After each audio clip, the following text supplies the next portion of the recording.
Sambut Covid jadi endemi, Jokowi tuampol JKRG, ditulis oleh Nina Nur dari suar.com. Sebelum kita lanjut, jangan lupa subscribe dan nyalakan loncengnya agar Anda menjadi yang pertama mendapatkan informasi dari jurnal terupdate. Setuju atau tidak kalau saya lebih suka menyebut Presiden Jokowi sebagai presiden terkuat di antara semua presiden Republik Indonesia? Sosok fisiknya yang kurus memang tidak memberikan kesan seperti itu. Apalagi ketika Jokowi pertama kali muncul sebagai gubernur DKI Jakarta yang mau nyapres. Para pendukung presiden saat itu, SBY, pasti melengos ketika melihat sosok Jokowi. Mereka tidak sadar bahwa di balik sosok kurus itu tersimpan sebuah kekuatan besar, hati yang lebih keras dari batu dan nyali yang melebihi pemimpin negara adidaya. Oleh karena itu, banyak yang bersyukur bahwa pandemi COVID terjadinya di era Presiden Jokowi, karena hanya Presiden Jokowi yang mampu menanganinya dengan sebaik mungkin, sambil membawa negara ini melintasi kerikil tajam imbas ekonominya. Kalau salah langkah, negara ini bisa bangkrut, rakyat sengsara, chaos muncul di mana-mana. Lebih dari itu, kelakuan tidak elok para lawan politik Presiden Jokowi malah semakin menjadi-jadi, bikin deklarasi mengompor-ngompori demo yang berujung anarkis, lempar tuduhan sembarangan sampai memulangkan imam besar yang diharapkan jadi pemantik munculnya perlawanan umat terhadap pemerintah. Kapan lagi kan waktu terbaik untuk menyerang Jokowi selain saat pandemi ini? Ketika pemerintah jungkir balik berjuang menangani pandemi dan memulihkan ekonomi, mereka malah berusaha bikin kekacauan, memprovokasi munculnya gerakan untuk pemakzulan Presiden Jokowi. Mana peduli mereka dengan penanganan pandemi dan pemulihan ekonomi?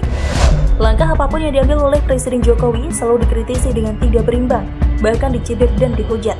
Contohnya adalah ketika Presiden Jokowi menyatakan kita harus hidup berdampingan dengan COVID. Ini disampaikan hanya sekitar 2 bulanan sesudah pandemi melanda Indonesia. Sebuah ide yang visioner jauh ke depan.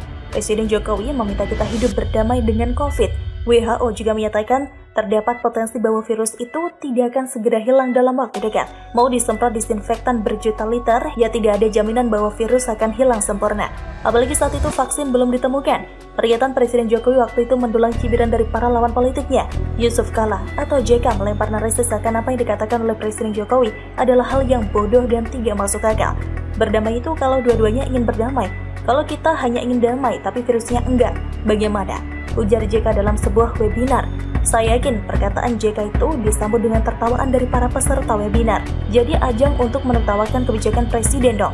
Sementara Rocky Gerung melempar provokasi untuk mengganti kepemimpinan dengan adanya ajakan berdamai dengan COVID. Rocky mengusulkan diadakan kepemimpinan baru untuk mengambil alih penanganan COVID. Nggak usah ikut Brasil yang dulu militer mengkudeta presiden supaya tutup mulut. Militer yang ambil alih penanganan. Kalau mau efektif ya mesti ada the new kind of leadership yang khusus punya kemampuan untuk mempersuasi publik menerima kenyataan dan bukan menyerah. Berdamai dengan corona, ujar Rocky. Kok pada kepanasan ya? Bukannya apa yang dikatakan oleh Presiden Jokowi itu masuk akal? Kalau kita sendiri tidak sanggup memusnahkan virus itu sampai habis tuntas, ya sudah.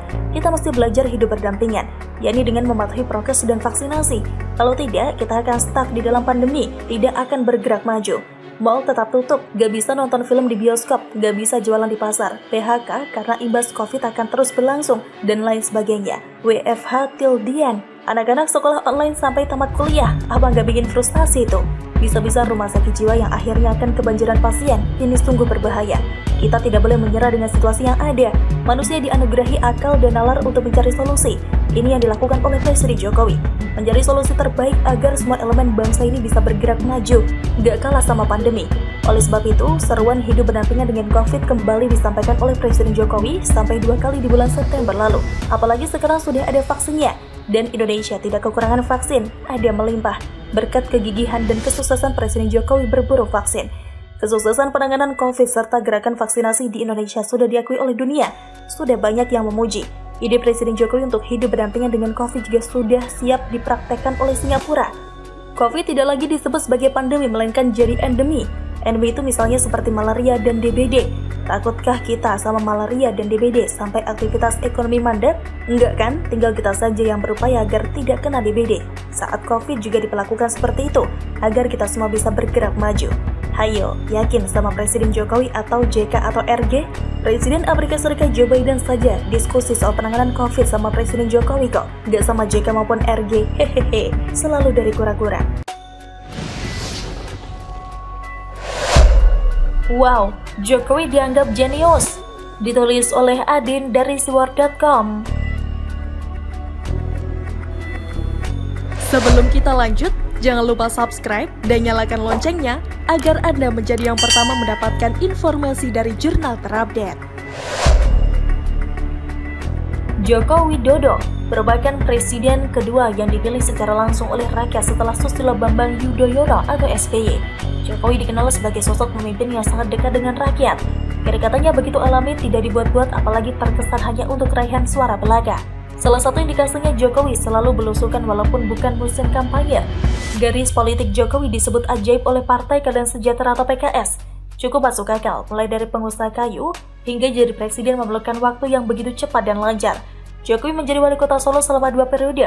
Bahkan untuk periode kedua, Jokowi sebagai petahana yang berpasangan dengan FX Hadi Rudiatmo sungguh fenomenal karena mampu meraup suara 90,09%. Sepak terjang Jokowi selama memimpin Solo dikenal seantero negeri.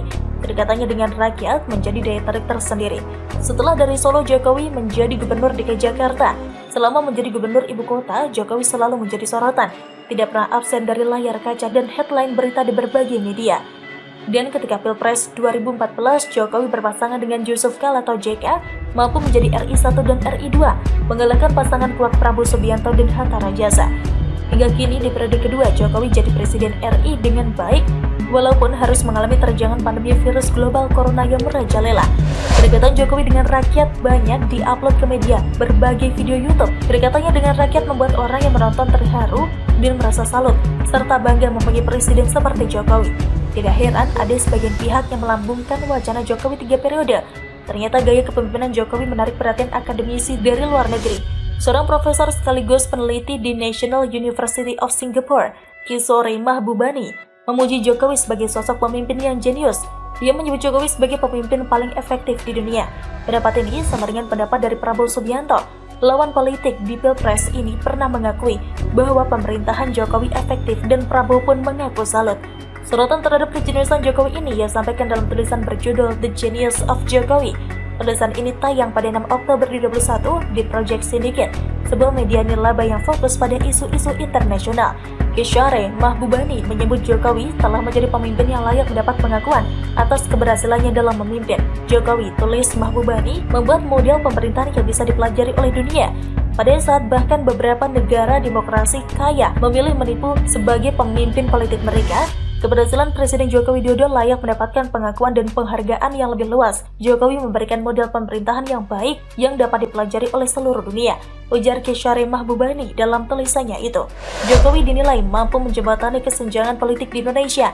Dia membandingkan keberhasilan Jokowi ini dengan Joe Biden pada Pilpres Amerika Serikat 2020 yang belum bisa mengatasi perpecahan. Sebagai permulaan, Jokowi telah menjembatani kesenjangan politik Indonesia.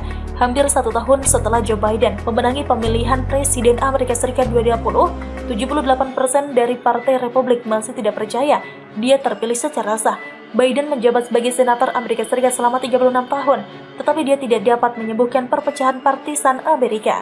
Sebaliknya, Capres dan Cawapres yang dikalahkan Jokowi dalam Pilpres 2019 yaitu Prabowo Subianto dan Sandiaga Uno kini menjabat di kabinet, masing-masing sebagai Menteri Pertahanan dan Menteri Pariwisata. Sang profesor juga menyoroti cara Jokowi membalikkan momentum pertumbuhan partai-partai paling Islamis di Indonesia, sebagian dengan menjadi inklusif. Dia membandingkannya dengan Presiden Brasil, Jair Bolsonaro, yang memperdalam perpecahan di Brasil. Belusukan langsung bertemu dengan rakyat bukanlah hal yang berat bagi Jokowi. Justru bercengkrama dengan rakyat seolah mengisi kembali energi sehingga bisa terus bersemangat dalam memimpin negeri yang luas ini. Jokowi tidak banyak berretorika atau hanya memainkan kata belaka. Jokowi lebih banyak bekerja. Hal itu terbukti dengan hasil kerjanya. Pembangunan di segala bidang seperti jalan tol, bandara, fasilitas olahraga di Papua, pabrik baja, dan lain-lain. Pembangunan ini sangat bermanfaat bagi masyarakat Indonesia sekarang dan di masa mendatang. Jalan tol sebagai sarana paling vital sudah banyak membentang di berbagai provinsi. Masyarakat akan sangat senang menikmati fasilitas ini. Semoga saja Presiden Jokowi tetap sehat selalu. Bagaimana menurut Anda? Silahkan tulis komen Anda di kolom komentar. Jangan lupa untuk like, subscribe, dan share. Arkana pamit, sampai jumpa.